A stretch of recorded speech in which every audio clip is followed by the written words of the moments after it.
called Pinoy Henna. Do you know that game? Yeah. So I'm going to ask you guys to think of one word each. Okay, one word each, English or Tagalog word. Now since this is a game, if ever I'm not able to figure out what you're thinking, I am willing to give 10,000 pesos to that person. Okay, so English or Tagalog. And yeah, what's your name? Yeah, nagsisi pa kami ng alright, Leah, your job is you're gonna guard my evidence. Babatayan mo lang ako. So if you see me cheat, just shout, you cheated. Tapos sa'yo ko ibigay yung price natin. Okay, easy. Okay, punta ka dahil para may mo. Now, do you have your words now? Good. So let's start with you. Yeah, may borrow my So you know the mechanics of the game, right? So you're just gonna answer yes, no, or maybe. So while you're answering, sabihin ko sa kanila kung paano. So first tip in body language reading. So we have 3 C's in reading body language. First tip is clusters. Clusters is body language is the outward reflection of a person's emotion. For example, kung iniisip mo, lalabas siya as a gesture and vice versa. Cluster is, di ba yung body language, may gusto tayo sabihin sentence or language. So yung cluster is yung pagkakasunod-sunod ng body language niya when answering to my questions. Okay? Wala ka. Wala ka. So, are you ready? Yes. Yes, no, maybe. Yes. Is this human? No. Okay. So, kita na, nag-blinak niya kagad so, no? Pero, alright? So, this tells me that you use gestures. Parang ginagawa yung gesture when you do this. This is just to make sure, is this an object? No. Place? No. Alright. Is this something that you do? Yes. Yes. Are you good in doing this? Yes. Yes. Bakit sabi niya yes? Is this something to do with sports? Yes. Yes. Think of the first letter. Tinignan ako talaga yung pagkakasunod ng body language. So parang ginagamit mo yung paa mo and yung hand mo. Yes? Think of the first letter. Don't say out loud. Good. Yung napapagano ng body language natin is our subconscious mind. So it's like I want to say the letter J. I do. Yes.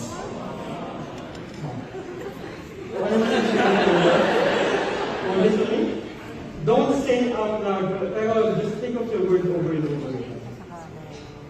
Yes.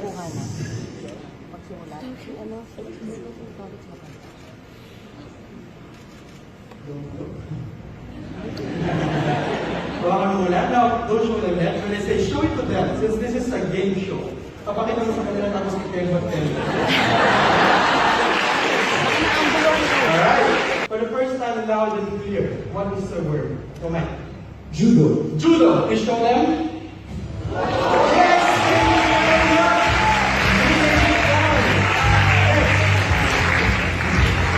Next,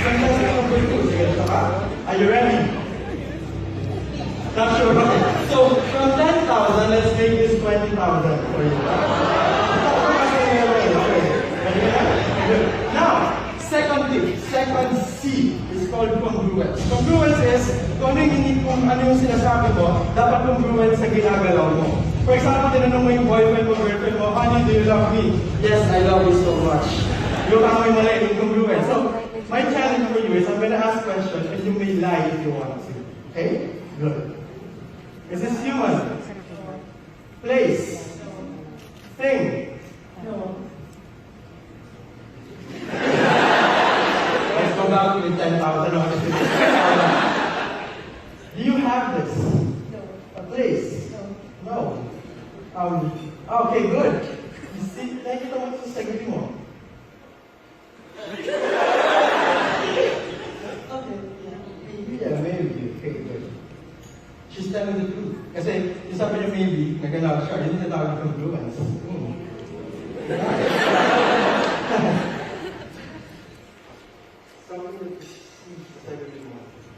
Are you thinking of an English or Tagalog word? Don't say out loud. Okay, good, Tagalog.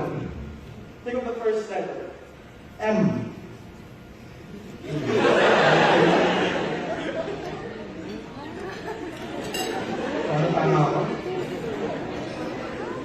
Mention the word in your head over and over again. Alright, this is a long word, yes?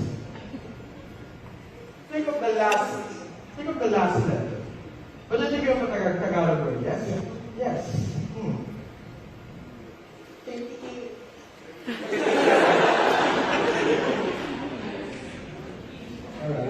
Hindi ka sa pad ko, so tinagap ko sa baba. Para tama ka. Don't show them yet.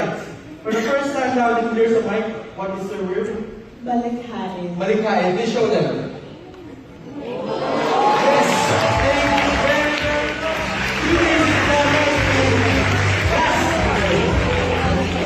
Last T.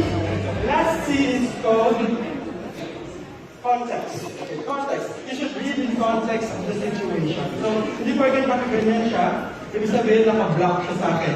Pwedeng nilalamig ka, diba? Or pwedeng nalihiya ka. So, kapag naka-close yung body language ka, ibig sabihin naka-close din yung mind niya from listening from you. So, the secret in opening body language is give him or her something to hold on. Kung ito mo naka-open ka na ngayon. Yes, may dito ako sa'yo. So, it will be more easier for me to read. So, are you ready?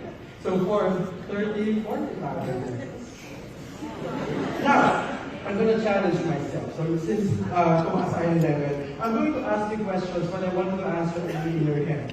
So if your answer is yes, answer yes loudly, but keep the answer to yourself. Keep a poker face, don't even nod, don't even shake your head, just keep the answer to yourself. Ready? Good. Is this human? Place. Thing. Food. Thing. Food. I'll go with food. Okay. Is this a thing? Are you hungry? Is this your favorite food? You do this all the time. Think of the first letter. P. Oh, it's very good.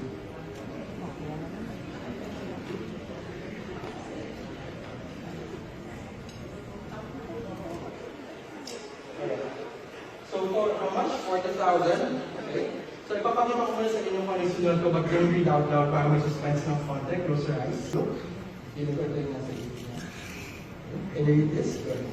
Now open your eyes. For the first time loud and clear, what is the word? Pizza.